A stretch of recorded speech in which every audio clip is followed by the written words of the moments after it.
Hi ഞാൻ കഴിഞ്ഞ ദിവസം എമ്പുരാൻ സിനിമ കാണാൻ പോയായിരുന്നു. എമ്പുരാൻ സിനിമയെ പറ്റി പറയുന്ന മുമ്പ് ലൂസിഫറിനെ പറ്റി പറഞ്ഞു. ലൂസിഫറിന്റെ സെറ്റിൽ നല്ലൊരു എനിക്ക് വർക്ക് ചെയ്യാൻ പറ്റി.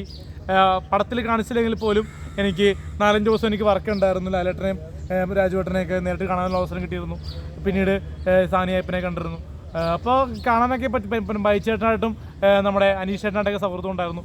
അപ്പോൾ അതിനുശേഷം ഈ എമ്പുരാൻ ഇറങ്ങിയപ്പോൾ നല്ലൊരു സിനിമയാണ്. കാരണം ഞാൻ 2 തവണ കണ്ടതാണ് തിയേറ്ററിൽ പോയിട്ട്. കാരണം നല്ലൊരു സിനിമയാണ്, പൊളിറ്റിക്കൽ ക്യാരക്ടേഴ്സുള്ള സിനിമയാണ്. മാസ് ഉണ്ട്, ഫൈറ്റ് ഉണ്ട്, ആക്ഷൻ ഉണ്ട്, സെൻറ്റിമെൻറ്റ്സ് ഉണ്ട്. ലാലേട്ടൻ്റെ ഗംഭീര അഭിനയം എന്ന് തന്നെ പറയാം. കാരണം ലാലേട്ടൻ്റെ അഭിനയ ജീവിതത്തിൽ തന്നെ നരസിംഹം കൊടുത്ത നടരാജ കൊടുത്തവർ നല്ലൊരു പെർഫോമൻസ് ആയിരുന്നു. അതിനെങ്കിലും കടത്തി വിട്ടുന്നൊരു പെർഫോമൻസ്. അലിബായി ആണെങ്കിലും നമ്മൾ ഈ പടങ്ങളൊക്കെ എടുത്ത് പറയുന്നത് ഈ പടങ്ങൾ വലിയ ആൾക്കാർക്ക് ഇഷ്ടപ്പെട്ടില്ല. പക്ഷേ എനിക്ക് ഈ പടങ്ങളൊക്കെ വലിയ രീതിയിൽ ഇഷ്ടപ്പെട്ട സിനിമകളാണ്. കാരണം ഈ അടുത്തിറങ്ങിയ അറബികളുടെ സിനിമ പലർക്കും പല മിക്സഡ് അഭിപ്രായമുണ്ട്. പക്ഷേ ഈ എമ്പുരാൻ നല്ല സിനിമയാണ്. അപ്പോൾ നല്ല റിവ്യൂ പറഞ്ഞു. നല്ല സിനിമ എന്നാ പറഞ്ഞത് കഴിഞ്ഞ ദിവസം പറഞ്ഞത്, അനസിൻ്റെ അല്ലെ പറഞ്ഞത്. അപ്പോൾ പൃഥ്വിരാജിൻ്റെ ഒരു കരിയർ ഫസ്റ്റ് സിനിമയാണ്. നല്ല രീതിയിൽ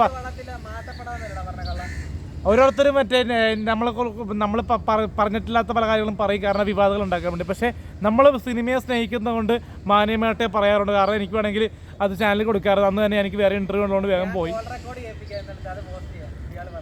എന്തായാലും മറ്റേ നല്ലൊരു എൻ്റർടൈൻമെൻറ്റ് സിനിമയാണ് എമ്പുരാൻ എന്ന് പറഞ്ഞ സിനിമ. കാരണം ലാലേട്ടൻ എന്ന് പറഞ്ഞ വ്യക്തി സ്റ്റീഫൻ നെടുമ്പള്ളി എന്ന ക്യാരക്ടറിൽ നിന്നും